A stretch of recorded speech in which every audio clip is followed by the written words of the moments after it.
பார்த்து கொண்டிருப்பது 24 நியூஸ் தமிழ். நேமம் ஊராட்சியில் தனியார் நிறுவனத்தின் சமூக பாதுகாப்பு நிதி மூலம் பல்வேறு திட்டப்பணிகள் மாவட்ட கலெக்டர் தொடங்கி வைத்தார். பூந்தமல்லி ஒன்றியம் நேமம் ஊராட்சியில் தனியார் நிறுவனத்தின் சமூக பாதுகாப்பு நிதி மூலம் நடைபெற்ற பல்வேறு பணிகளை மாவட்ட கலெக்டர் ஆயுஷ் குப்தா தொடங்கி வைத்தார்.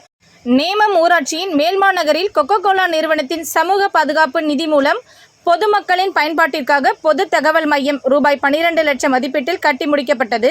மேலும் மேல்மாநகரில் சுத்திகரிக்கப்பட்ட குடிநீர் நிலையம், நேமம் கிராமத்தில் உடற்பயிற்சி கூடம், நொச்சிமேடு கிராமத்தில் சுத்திகரிக்கப்பட்ட குடிநீர் நிலையம் கட்டி முடிக்கப்பட்டது. இதனையடுத்து இப்பணிகளை துவக்கி வைக்கும் நிகழ்ச்சி நேமம் ஊராட்சியில் ஊராட்சி மன்ற தலைவர் ஜே. பிரேம்நாத் தலைமையில் நடைபெற்றது.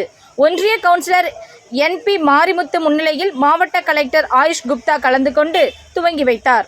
இந்நிகழ்ச்சியில் பூந்தமல்லி வட்டாட்சியர் கோவிந்தராஜ், நேமம் ஊராட்சி மன்ற துணைத் தலைவர் விஜயா ரமேஷ், வார்டு உறுப்பினர்கள் N. Umashankari, K. Tamizhazhagan, M. Nirosha, Mahesh, C. Saravanan மற்றும் வட்டார வளர்ச்சி அலுவலர் வெங்கடேசன், வட்டார வளர்ச்சி அலுவலர் ஞானேஸ்வரி மற்றும் அரசு அதிகாரிகள், பொதுமக்கள் உட்பட பலரும் இந்நிகழ்ச்சியில் கலந்து கொண்டனர்.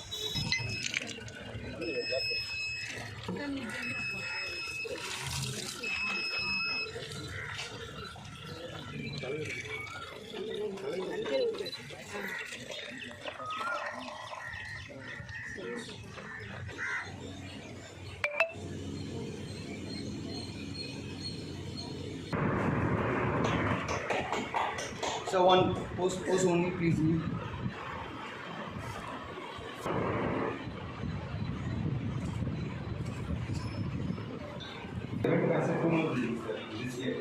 So we're trying to make it bigger, like meeting of villagers or that at least 50-70 people.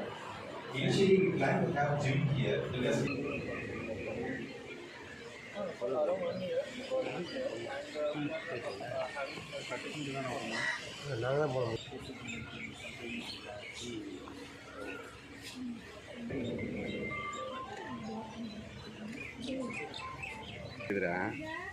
ஃபோனை கே போட்டுறாங்க, ஃபோனை கே போட்டுறேன்.